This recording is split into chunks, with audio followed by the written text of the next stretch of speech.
ምንድነው የሚሰማው? አዶናይና ጃኒ ተለያይተዋል። በቲክቶክ ላይ በሰፊው የሚታወቁትና በርካታ አድናቂዎችን ያፈሩት ዝነኞቹ ጥንዶች አዶናይና ጃኒ በድንገት መለያየታቸውን ይፋ አድርገዋል። ጃኒ ለተከታዮቿ ባጋራችው መረጃ ከአዶናይ ጋር የነበራቸውን የፍቅር ግንኙነት በሰላም በክብር በተሞላበት ሁኔታ መቋረጡን ገልጻለች። ይህ መለያየት ለአንዳንዶች ትምህርት ሊሆንም እንደሚችል አክላ አስታውቃለች። በሌላም በኩል አዶናይ መለያየታቸውን አረጋግጦ ብዙዎች ምክንያቱን ማወቅ ቢፈልጉም አንዳንድ ነገሮችን ለራሱ ማስቀረት መምረጡን ይፋ አድርጓል። ህይወት ነውና ያጋጥማል ያለው አዶናይ ሁለቱም የየራሳቸውን አዲስ መንገድ መምረጣቸውን ገልጸዋል። አዶናይም አድናቂዎቻቸውን ወደ ማይጠቅም የጎንዮሽ ወቀሳና ጭቅጭቅ ውስጥም ከመግባት ይልቅ ሁኔታውን በሰላም እንዲቀበሉት ጠይቋል። እናንተ በዚህ ጉዳይ ላይ ምን ትላላችሁ? ሀሳባችሁን በኮመንት አጋሩኝ። ፍቅረኛ እናውራ እስቲ። የፍቅር ሪሌሽን ጉዳይ ውስጥ ዩላኪ ስንት ዓመት ቆያችሁ? 7 የእውነት 7 ዓመት አብራችሁ ቆይታችሁ? አብረን ቆይተናል 7 ዓመት። የት ያገኛት? መቀሌ ሶ የማዘር እንትን ማለት ነው የልጆች ማጫወቻም አለን።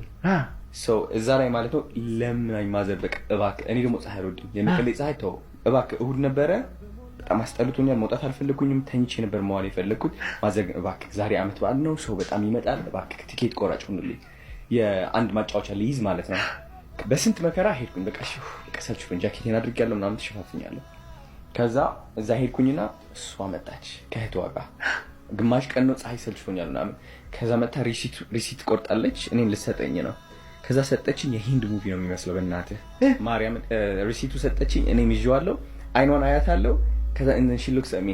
ትንሽዋ ልጅ መሀላችን ላይ ያለች እንደዚህ እያየች ነው። ሁለታችንም አይ ካን ላይክ ቪቪድሊ ሪሜምበር አደርጋለሁ።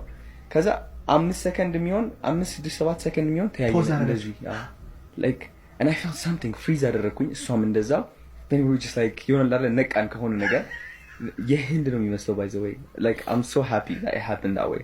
ከዛ ሪሲቱን ሰጠችኝ፣ እህቷን አስገባኋት። ከዛ ከፊት ለፊት ቁጭ ብላለች እዛ ላይ እሷን አያለሁ። ከዛ መልሳለሁ አያለሁ። ታቱን አይተዋል መሰለኝ እሷ she liked it።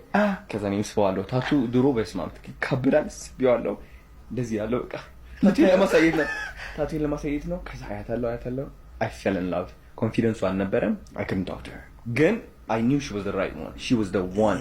Something it clicked. And then ሌላ ቀን ማለት ነው ትምህርት ቤት እህቷን ይዛ መጣች። ትንሿ እህት ከኔ ጋር ነው የምትማረው። The coincidence, imagine. ከጓደኞቼ ጋር ቁጭ ብለናል ምናምን በሩ ገባች። Then I see her, it's just like the way she walks different. በቃ አይቼው ማለቅ ነገር። Yeah. Is she beautiful? Yeah, extremely beautiful. Extremely? Yeah, she's very very beautiful. It's actually sometimes I even think like how the fuck does she love me? But like I'm trying to improve that. እሱን ለማስተካከል እየሞከርኩኝ ነው። ጃኒ እና አዶናይ በመጨረሻም ተለያይተዋል ማለት ነው። ይሄ መለያየታቸውንም ጃኒም አዶናይም ይፋዊ መለያየታቸውን እንግዲህ ለተመልካች አድናቂዎቻቸው ግልጽ አድርገው ተለያይተዋል። መሀላችን ምንም አይነት ጥላቻ ሳይኖር በፍቅር በወንድማዊነት ፍቅር በጓደኝነታዊ ፍቅር ተስማምተን ሁለታችን መለያየታችን ግድ ስለሆነ መለያየታችንን ይፋ አድርገናል። አድናቂዎቻችንንም ከወዲሁ ይቅርታ እንጠይቃለን። መቀጠል ያልቻልንባቸው ብዙ ምክንያቶች አሉ ብለዋል ሁለቱም። አዶናይም አክሎ የተናገረው ነገር ምንድነው? በመሃላችን መቅረት ያሉባቸው ብዙ ነገሮች በውስጥ ይዤ ትቻለሁ፣ ይቅርታ ማድረግ ያለው ይቅርታ ማድረግ ለሚገባው አካል ሁሉ እኔ በእኔ ዘንድ ምንም አይነት ጥላቻ ቅያሜም የለም በማለት ከወዲሁ እንግዲህ ይቅርታ በማለት እንግዲህ መለያየታቸውን ይፋ አድርገዋል ማለት ነው። ከዚህም በኋላ ባላቸው ግንኙነት ጥሩ እህትማዊ ወንድማዊ ግንኙነታቸው እንደሚቀጥልም እንግዲህ አብራርታው አክለው ሁለቱም ተናግረዋል ማለት ነው። ሁለቱም አድናቂዎች ካሁኑ መልካም ምኞታችሁን ግለጹላቸው ለማለት ነው። አዲስ መረጃም ካለ ይዤላችሁ ቀርባለሁ። ይመቻችሁ። ታዋቂው የቲክቶክ ተጽዕኖ ፈጣሪ አዶናይ እና ጃኒ ስመኝ ገብሩ መለያየታቸውን ይፋ አደረጉ። በኢትዮጵያ የማህበራዊ ሚዲያ በተለይ በቲክቶክ መድረክ ላይ በሰፊ የሚታወቁና በርካታ አድናቂዎችን ማፍራት የቻሉት ጥንዶቹ አዶናይና ጃኒ በመካከላቸው የነበረው የፍቅር ግንኙነት ማክተሙን ይፋ አድርገዋል። ቲክታከር ጃኒ ወይንም ስመኝ ገብሩ ለወዳጆቿ ባስተላለፈችው መልእክትም ከዚህ ቀደም ከአዶናይ ጋር የነበራቸው የፍቅር ግንኙነት አሁን ላይ በሰላምና በክብር በተሞላ ሁኔታ ተነጋግሮ ማለቁንና መለያየታቸውን ገልጻለች። ታዲያ በሌላ በኩል አዶናይ ባሰፈረው ማብራሪያ ከጃኒ ወይንም ስመኝ ገብሩ ጋር የነበራቸው የፍቅር ግንኙነት ማብቃቱን አረጋግጧል። ሁኔታው እዚህ ደረጃ ላይ የደረሰበትን ምክንያት ለማወቅ የብዙዎች ፍላጎት መሆኑ ቢገባውም አንዳንድ ነገሮችን ግን ለራሱ ማስቀረት እንደመረጠም አስታውቋል። ህይወት እንደዚህ አይነት አጋጣሚዎች እንደሚገጥሙባት የጠቀሰው አዶናይ ሁለቱም የየራሳቸው መንገድ መምረጣቸውንም ገልጸዋል። በመጨረሻም አድናቂዎቻቸው ወደማይጠቅም የጎንዮሽ ወቀሳ ከመግባት ይልቅ አሁን ያለውን ሁኔታ ተረድተው እንዲቀበሉትና ይህም ለሁሉ ሰላም እንደሚበጅ መልእክቱን አስተላልፈዋል። ባለፈው ሳምንታት አዶናይ ከሀገር ወጥቶ ከዲላን ፔጅ ጋር በተገናኘ ወቅት ፍቅረኛ እንዳለውና የፍቅረኛዋ ስምም ጃኒ እንደምትባል መናገሩ ይታወሳል። ቲክቶከሮቹ አዶናይና ጃኒ የፍቅር ግንኙነታቸው አብቅቷል። በዛሬው ዕለት አዶናይ እንዳስታወቀው በጣም ስለማከብራችሁ አሁን ያለውበትን ሁኔታ ማወቅ አለባችሁ በማለት ባጋራው መልእክት የአዶናይና የጃኒ ፍቅር ማብቃቱን፣ ግንኙነታቸው መቋረጡን ገልጿል። የመለያየታቸውን ምክንያትም የራሱ ሚስጥር እንደሚያደርገው ተናግሯል። ከጥቂት ሰዓት በፊት አዶናይ በጣም ስለማከብራችሁና አሁን ያለውበትን ሁኔታ እንድታውቁ ስለምፈልግ ከዚህ ቀጥሎ ያለውን መልእክት አንብቡልኝ። ከጃኒ ጋር ያለን የፍቅር ግንኙነት አብቅቷል። ይገባኛል በምን ምክንያት እዚህ ደረጃ እንደደረስን ማወቅ እንደምትፈልጉ። ምንም ያህል በወዳችሁም ግን አንዳንድ ነገሮችን ለራሴ ማስቀረትን መርጫለሁ። ህይወት ነውና ያጋጥማል። አከብራችኋለሁ። ሁለታችንም የራሳችን መንገድ መርጠናል። ስለዚህ ያለንበትን ሁኔታ ተገንዝባችሁ ወደ ጭፍን ወቀሳ ባትገቡ ለሁለታችንም ሰላም ይጠቅማል። አመሰግናለሁ በማለት በቲክቶክ ስቶሪው ላይ ይህንን መልእክት አስቀምጧል። አዶናይና ጃኒ በይፋ መለያየታቸውን አዶናይ አስታወቀ። ሁለቱ ዝነኞች እንደተለያዩ አዶናይ ገልጿል። አዶናይ በመልእክቱ ከጃኒ ጋር ያለን የፍቅር ግንኙነት አብቅቷል። ይገባኛል በምን ምክንያት እዚህ ደረጃ እንደደረስን ማወቅ እንደምትፈልጉ። ምንም ያህል በወዳችሁ ግን አንዳንድ ነገሮችን ለራሴ ማስቀረት መርጫለሁ። ህይወት ነውና ያጋጥማል ሲል በራሱ ቲክቶክ አካውንት ላይ ስቶሪ ላይ ይህንን መልእክት አስተላልፏል። አዶናይና ጃኒ ለምን ተለያዩ? በቲክቶክ መድረክ ላይ በሰፊው የሚታወቁትና በርካታ ሚሊዮን ተከታዮችን ማፍራት የቻሉት አዶናይና ጃኒ በመካከላቸው የነበረው የፍቅር ግንኙነት ማብቃቱን በይፋ አስታውቀዋል። አዶናይ በቲክቶክ ስቶሪ ላይ ባስተላለፈው መልእክት ከጃኒ ጋር የነበራቸው የፍቅር ግንኙነት ማብቃቱን አረጋግጧል።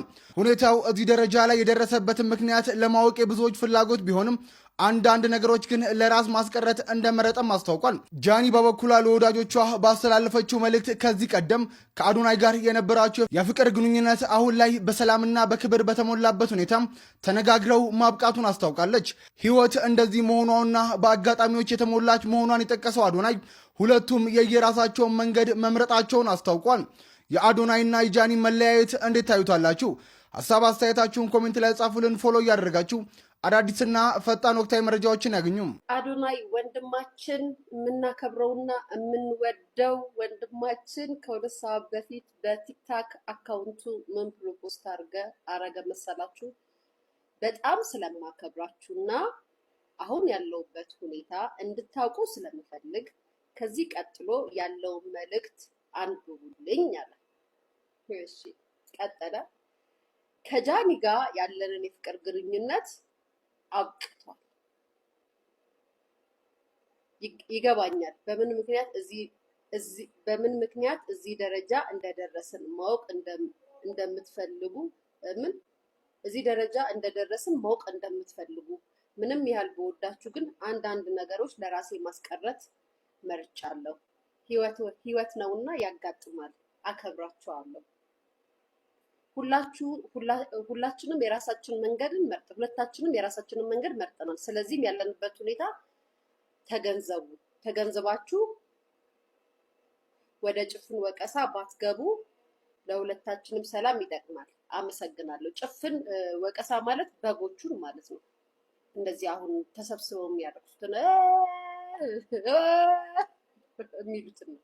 እኔን አይመለከተኝም። በነገራችን ላይ በጭፍን አዶናይንም እንዳትወቅሱ ጃንም እንዳትወቅሷት ማለት ነው፣ እንዳትናገሯቸው እና ይሄን ብሎ ጃኒ እና አዶናይ ይለያያሉ።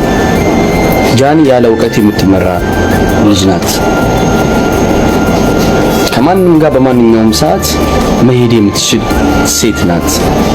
ማንም ሰው እንደ ዕቃ እንደዚህ ይዟት የምትሄድ ልጅ ናት ጃኒ። የሴትነት ወግ የላት፣ የአፍቃሪ ልብ የላት። በሰዓቱ መደበቂያ ስላጣች ነው እንጂ አዶናይን አፍቅራው ነው፣ አዶናይን ፈልጋው ወዳው ነው አይደለም። ስለዚህ ከዚህ ልጅ በተደቂ እኔ ደስ ይለኛል። እኔ እንደናንተ በጨለምተኝነት የሚሄድ ሰው አይደለም። አዶናይና ጃኒ ይለያያሉ። አትመጥኝም፣ እውቀት የለሽም፣ ኮንቴንት ሻያምም ማለት ለትውልዱ የምታስተላልፊ ምንም አይነት መልእክት የለም። ስለዚህ ያልጨረሻቸው ህይወቶች አሉ፣ ጨርሽ። ለአዶናይ የምትመጥኝ ልጅ ነሽ ብዬ አላስብም። ብዙ ያልጨረሻቸው ህይወቶች አሉ። ስለዚህ ከዚህ ልጅ ብትርቂ እኔ ደስ ነው የሚለኝ።